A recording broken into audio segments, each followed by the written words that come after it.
சின்ன கதை சொல்கிறேன். ஒரு ஃபாரஸ்ட்டு அதில் 10 புலிகள்லாம் இருந்திருக்கு. அதில் ஒரு புலி மட்டும் ரொம்ப டேஞ்சரஸ்.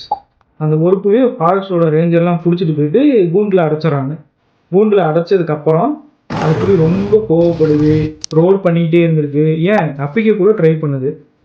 ஆனால் கொஞ்ச நாள் கழித்து அந்த புலி தப்பிக்க ட்ரை பண்ணல. ரொம்ப சைலண்ட் ஆகிடுச்சு. ஏன் ரோல் பண்ணுறத கூட விட்டுருச்சு. அதுக்காக அந்த புலி டயர்டாகிடுச்சுன்னா நினைக்க வேணாம். அதுக்கப்புறம் கொஞ்ச நாள் போகுது. அந்த கூண்டையும் அப்புறம் ஓப்பன் பண்ணுறாங்க. ஆனால் அந்த புலி அந்த கூண்டை விட்டு வெளியவே வரல. ஏன் தெரியுமா? ஏன்னா நம்மளால வெளியவே வர முடியாதுன்னு சொல்லி அந்த புலி நம்பிடுச்சு. இதில் உண்மையான விஷயம் என்னன்னு தெரியுமா? இது புலியோட கதையே இல்லை, இது நம்மளோட கதை. நம்ம ஒரு விஷயத்தில் 2 இல்லைன்னா 3 டைம் தோற்றதுக்கப்புறம் அது திரும்ப ட்ரை பண்ணுறதே கிடையாது.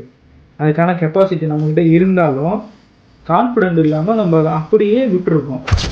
இப்போ என்ன மேட்ருன்னா, நம்மளால் முடியாதுன்னு நம்புறதுனால தான் தோற்ற இடத்துலேயே நம்ம நிற்கிறோம்.